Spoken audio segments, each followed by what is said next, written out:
Anderson, who is our guest today. Caroline is an Olympian. She competed at the Athens Olympic Games and is a psychologist with 15 years of experience. Caroline, welcome. Thank you so much for having me. I'm really thrilled to be part of the podcast, and with you yourself, Gearoid, you're an amazing athlete, and I really love the work that you're doing, and I'm a big fan of Crossing the Line, so I'm really thrilled to be part of it. Thank you. Brilliant. Our pleasure, and it was great to have you at the summit. The summit that we had earlier on in the year, Caroline was one of our speakers at the summit. So that's where we started our connection. Caroline, could you tell us a little bit about your journey from being an athlete to being a psychologist? Yeah, sure. Look, but being an athlete was never on the cards for me. I didn't come from a particularly sporty family. I was always good at sports and enjoyed sports, but certainly going to the Olympics was something that I had never ever dared to dream about, or even considered a possibility.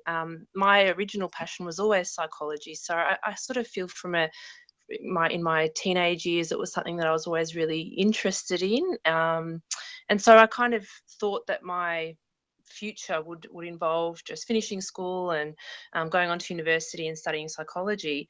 However, I think I was about 16 or 17 when I came across Taekwondo, and I'd always been interested in martial arts, but had never really done anything about it. And then for a number of reasons, I just sort of fell into it. And from the first moment, I fell in love with it. I enjoyed the training so much, and it was just so much fun. So I really got into it. And again, probably was about a year into it when my coach had said, oh, you could really, do something with this. You've got a lot of talent. You could potentially go to a World Cup or World Championships. And I thought it was really ridiculous. I didn't think that that was something that I would be able to do. But I guess as I continued training, it just sort of fell into place and happened. I kept competing and kept doing all right and doing well. And but I think I was 21 when I made the final sort of selection for the Sydney 2000 Olympics. So I wasn't, in the end, a month before the Olympics, I found out that I wasn't the selected athlete, but I was the reserve athlete, so to speak. So I was still there and was the training partner for the part of the team. And it was a wonderful environment. And I guess, if anything, it made me realise that although it was disappointing, I really thought that I could do this and I could give it another shot. So then I spent the next 4 years really trying to make it for Athens. And during that time, I always knew that I would be studying as well. So I was studying, and then the last 2 years prior to Athens, I was working full-time as a provisional psychologist. So the two always for me went hand in hand. Okay, and then when you finished your sporting career, you had already fully qualified, or you still had a bit to go? Oh, I think I literally had, you have to meet a 2-year sort of provisional time. And I think I was officially qualified about a month or two after the Olympics, which was really exciting. Absolutely, kind of a seamless transition. Yeah, it was really interesting how it all worked out. Yeah. And one of the things that, from your website, we noticed that you really believe in the mindfulness aspect of psychology, and that's something that I think is becoming more and more prevalent within athletes. That athletes are beginning to recognize more the benefits of mindfulness, not only in their training and competition, but also just in their everyday lives. Could you give us an idea or some sort of a background to that, or how you kind of got into that in the first place?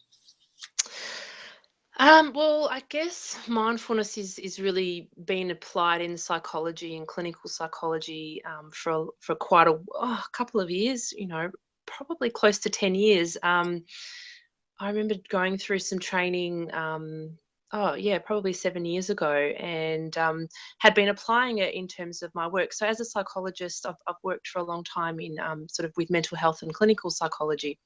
So it was something that I was using and was very interested in. It's sort of part of the bigger picture of what I do, which is around acceptance and commitment therapy, which is a evidence-based treatment for some mental health issues. So it was kind of quite integral to what I was doing anyway. And I guess over the years, I just became more interested in its applications for sport. And over the years have started to incorporate working with athletes and presenting sort of issues around sport to athletes. And, mindfulness is certainly a really big part of that. And I guess I feel really passionate about it because back when I was competing, it wasn't really, although, look, mindfulness has been around for a long time, but it wasn't something that I knew about then, and it wasn't something that I had worked on with my sports psychologist. And I can see the benefits, and I think that it would have been something really helpful for me. Carolyn, it's Rene now. How are you? Yes. Oh, hi, Rene. I'm really enjoying hearing about this because, I don't come from an elite athlete background. And so, in my psych practice, I've always, I've used mindfulness too for a long time, and ACT as well. And I always wondered, why doesn't sport use it more? I was surprised about about that lack of it, I think. Yeah, absolutely. No, I agree. And I think I came to that conclusion too. I think that there are, the last sort of 5 years, there certainly has been inroads. And, now, when I'm doing research, there's a lot of journal articles now researching the benefits of mindfulness in athletic performance. But sports psychologists have been using that MAC approach. So it has a different title. So it's been slightly altered. It's not the same as acceptance and commitment therapy, but it does have really a lot of the same elements. It's based in acceptance and commitment therapy, but it's called mindfulness and acceptance commitment for sport or something like that. So it's called the MAC approach.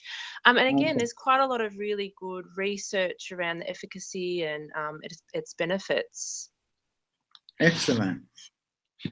And so just in your experience, so do you just work with athletes, or do, other kinds of clients come to you too? Because I was just wondering, how the benefits of mindfulness, do they differ, or are they the same no matter what people's life, and their life issues are? Yeah, absolutely. So I see a really wide range of clients, and I'm really enjoying that because, as I said, I've worked for a long time in more mental health. With more mental health clients, I worked at a public hospital in Melbourne for 10 years, and obviously with quite serious mental health issues. And in my private practice, I see a really wide range. So I guess I don't really see it as sort of just working with mental health or just athletes. I see it's about improving people's lives, no matter what brings them into my therapy room, so to speak. And I guess mindfulness is something that can be applied to all of those different areas, and really it's really the same skills. So I also work with people in leadership skills or high pressure environments in terms of their work, or athletes, or, as I said, people struggling with severe anxiety, and really it's exactly the same skills that I'm teaching people around mindfulness, and learning to ground oneself and move away from but getting carried away, and the impact of those thoughts, or negative thoughts, or anxious thoughts or distressing thoughts, or whatever they are. I'm learning to how to sort of unhooked from those kinds of thoughts and the impact that they're having. So it has massive benefits, obviously, for athletes in terms of when they get injured, dealing with the psychological impact of that, leading up to competition anxiety, on the day anxiety, competition.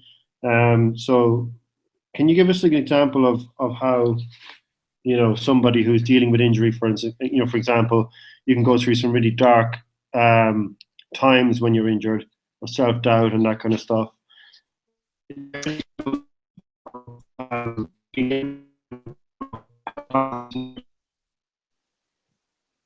Or what techniques or what skills? Yep, sorry, you just cut out there in the last little bit, but I think I understood the question. So you're interested in looking at specifically with athletes what mindfulness practices are beneficial for things like injuries. Is that correct? Yes, that's right. Yep. So look, I think there's a number of answers to that question. I guess mindfulness can be seen as sort of in a quite a simplistic way about just being present and thinking about what's going on in this very moment. And I think that's one way of looking at mindfulness. And when we do that, we sort of concentrate on the five senses and noticing what we see, what we feel, what we hear, and what we taste, and so on. And I think that's a really great tool and technique. And the purpose of that is just to give yourself a break from those kind of negative thought cycles and unhelpful thought cycles that we can get stuck into. So, for example, when we're injured, it can be, as you said, very distressing and a very dark place at times because it's taking us away from something that we're very, very passionate about and our goal that we're trying to achieve.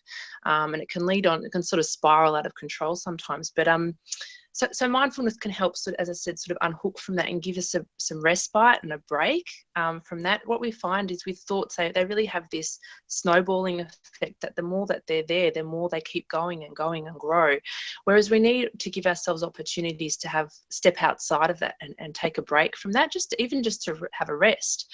So I really like the concept of talking with athletes about the fact that we're very good about with sort of that physical recovery. We all know about recovery in terms of our body, that after a hard training session we know how much recovery time we need to give our muscles time to regroup, but we're not very good at doing that with our minds. And I do believe that mindfulness is about that mental recovery, that space away and stepping outside of some of those negative ruminations and thoughts that occur. I think if we think more deeply about what mindfulness is, it's also about coming from a place of acceptance. And for me, that's a really core part of mindfulness that I feel really passionately about, because I think it's something that's not very well understood or well known. So acceptance is about understanding our emotional states, and that I guess it's kind of learning how to weather those storms. And as athletes, we certainly have lots of those storms. We have lots of times when we're going to fail, and we have experience with that, and lots of times when we're going to really beat ourselves up about our performance. And that brings a whole lot of really strong emotions. And what we can do as humans is we can get into a battle with those emotions. We can not want those emotions to be there. We don't like the feeling of feeling anxious before a game. We don't like the feeling of being distressed if we don't win or if we perform badly. And so often what we do as people is try to get rid of those emotions in many different ways. And a lot of the time getting rid of or just even fighting with those emotions are unhelpful. So when I talk about mindfulness, it's also about that acceptance of that emotional state, knowing that it's okay to sit with those emotions. They're normal, they're there for a reason. And I guess learning strategies around that. Brilliant. That's great. Yeah, I agree with everything you said, especially on that deeper level. I think that's where they kind of, a new sort of stuckness starts, trying to think about, how about their levels of discomfort in sitting with their emotions and looking at them. So the other thing I wanted to ask you was, do you get people saying to you when you first introduce them to all these concepts, do you get people saying things like, oh, I could never do that. I'm not into nature. Oh, no, that doesn't sound like me at all. Have you got anything else to offer me? Look, I think I try. I think, mindfulness, sometimes when people hear the word mindfulness or meditation, they think of someone meditating out on a rock in the middle of nowhere. Yeah, exactly. That's not what mindfulness is for me. And I think I would really hate that perception puts people off, because I think that there's so much more to it than that. And I think for me, it's really about the science and looking at the brain, the impact that this is having in the brain. And, it's amazing technology now. We know from fMRI studies and when we're practicing mindfulness, what it does, and even that pain tolerance concept, that acceptance and not fighting with the experience can reduce the pain. So I guess that comes back to your original question, Gearoid, about injuries and pain management is obviously part of that. So it all ties back into that mindfulness approach. I'm also really interested in helping people find what works for them, because it's not any one way of doing this stuff. There's many different ways of applying it. And I sometimes, with clients, will come up with very unusual or imaginative ways of making this work. And also, perhaps mindfulness isn't for everyone. Perhaps there's a different way of framing it, or there's other techniques that are going to work more. One of the concepts I'm also interested in is it's called diffusion. So as you would know, Rene, it comes from sort of that acceptance and commitment training or therapy perspective. Yeah. And that can be really hard for people to grasp. And yes, I might hear that people saying, well, I can't do that. How can I sort of unhook from my thoughts? How can I step outside of that? But again, it's sort of about finding ways that they can conceptualize that and make it work for them. Yeah.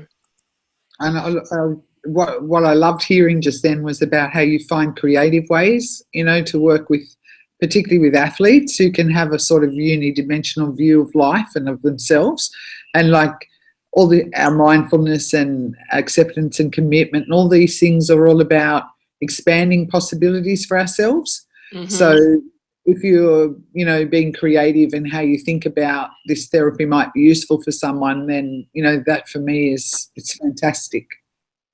Well, it's really important. That's the whole thing. I guess that's our job, really, isn't it? To try. It's not about making the person fit what we want, make them fit the therapy. It's about finding the right fit for them. And yes, you absolutely have to be creative sometimes in that. Excellent. And how long would, if people said to you, okay, how is there a time kind of thing on how long I should engage in mindful techniques today? Like, do we tell people 5 minutes twice a day, or, what do you... Absolutely. Like, I think if people can do this for 5 minutes twice a day, they're doing great. And that's the other thing that I think sometimes there's misconceptions about what mindfulness is, because they might think that this needs to be done for an hour every day. I mean, look, that's the ideal, but I don't go to the gym for an hour every day either, even though I might like to do that. But I can incorporate, I'm very busy, I've got 3 kids, but I can incorporate other aspects of fitness into my life without it being just in that box. And it's the same with mindfulness. I don't have time to sit down for an hour or 2 every day, but if I can apply those techniques and just figure out specific areas or tasks that I can do where I can sort of remind myself that, I'm going to do this mindfully for 5 minutes or for 10 minutes, then I think I'm doing really well. And that's definitely how I would speak to my clients. Absolutely. Excellent. So if for the athletes who are listening in now, if they're thinking, okay, this sounds great, how do I go about it at the most basic form? If they wanted to start it as soon as they finished listening to this podcast, what would you say? What would you recommend as a starting? Yeah, there's so many starting points. I'm not that I want to advertise other companies, but Smiling Mind, it's a free app on your phone. It is so quick and easy, and particularly for athletes, I'm just thrilled that they have a sporting component to it. So really, for me, that's the number one quick place to go to get athletes started on their mindful journey. It's developed in conjunction with Australian cricket. So look, it's really, I'm really pleased that there's something like this available. 10 years ago, I used to have to burn CDs and all this kind of stuff. So it's great that this is so accessible now. But in terms of other than sort of having a guided mindfulness experience, which is what Smiling Mind is, I guess I would be looking at other ways of incorporating mindfulness. So it might be going for a walk, or even when the athlete is doing their sport. What we notice is athletes have a lot of thoughts that can get in the way of their training, not yet alone competition. And so learning to focus our mind and pay attention to what's happening in the game or their training or whatever it is. And I set athletes sometimes tasks just to be 100% focused and only think about the movements of their body, the feel of their hands touching the ball, or grasping the bar in gymnastics, for example, or whatever it is, really grounding themselves just for a few moments and stepping outside of all those judgments and self-criticisms that will naturally come up, and we all have them. But I guess choosing what we pay attention to. So again, it might only be for a couple of minutes outside of the sporting arena. It might be at home, simply doing a mindful chore. We all have chores, and we all don't really like to do chores, but it's something that for a few minutes you could just do it mindfully. Really think about when you're washing the dishes, the texture of the bubbles and the heat or the temperature of the water, and noticing the smells and I guess it sounds very simple, but the whole point is it's sort of to give ourselves a break from that constant either autopilot or ongoing thoughts that we have in our brain. And really, that's the whole point. It's that idea and that concept of respite, and really strengthening our prefrontal cortex, rather than coming from a place of operating on our emotional brain, or the amygdala, so to speak. Excellent. Great stuff, Caroline. And we know that you're involved with the Wellbeing Project. Can you give us a little bit of background to the Wellbeing Project, stuff you're working on at the moment? Yeah, sure. So, look, I really, it's just something that I've developed, as it's an area that I'm incredibly passionate about and interested in. I guess over the years of working in private practice, I started to feel that there's a lot of information available. There's a lot of resources, but people, we don't tend to have access to those. People don't know what to do. They don't know where to go to get this kind of information. And it's all there. It's not packaged in a way that is necessarily easily understood, or people don't know what's scientific, what's reliable. There's a lot of things on the internet. There's a lot of information out there, but how do we know what's right, and how do we know what's going to make changes? So I in that working individually with clients, I just felt that I felt a desire, I guess, to want to reach larger audiences, because over many years I've seen that these techniques work, and the progress that people can make. So I kind of felt like I wanted to do more of an education-based teaching to reach, as I said, larger audiences. So I started to develop the Wellbeing Project. So what it is essentially is just a package that's based in the kinds of things that we've talked about today. So acceptance and commitment training, mindfulness, understanding about neuroscience and the connection between wellbeing and performance, really getting down and understanding metacognition, which is our thinking about our thinking. It's basically trying to give people tools around improving performance and well-being. So I have developed some relationships with a number of organisations in Melbourne. So in particular, I was interested in working with law firms. Law firms are obviously can be incredibly high-performing environments, and I could see a lot of similarities between those kinds of environments and elite sport. So, but also, given that high pressure and high-performing environment, there's also a lot of mental health difficulties. We know that particularly in law, I think they rank in Australian statistics about number 9 in terms of suicide, which is very, it's very worrying and very concerning. So I've started working with some law firms in Melbourne and presenting the Wellbeing Project, but also hopefully trying to deliver it to sporting organisations. Obviously, for me, there is such a link between wellbeing and performance, and certainly from my own experience of having been an Olympian, I can see how closely those things are related. Unfortunately, I think in the sporting world, there's a lot of emphasis on just the performance, and traditionally there hasn't been a lot of understanding, interest, time, money on the wellbeing side of athletes, and I just find it so important to try to get that message out there. Absolutely, very important. What we're trying to do too. So I think there's a bit of a groundswell happening. Yes. Caroline, it was brilliant to talk to you. It was a very enlightening conversation. And I really enjoyed it too. We didn't get a chance to chat much at the summit, but I've thoroughly enjoyed today. I look forward to see you again. I've got a few ideas for your wellbeing project that you might want to expand to. Oh, great. Well, I'd love to be in contact. I would love to hear a bit more. Sure. And so, just for listeners, Caroline Anderson is Melbourne-based psychologist, and her website is carolineandersonpsychology.com.au. Caroline, or sorry, else performance. I've got two. Sorry to interrupt. performanceedgepsychology.com as well. excellent. One is more for my therapy-based clients, and one is more for the wellbeing project. So. Okay, brilliant, awesome.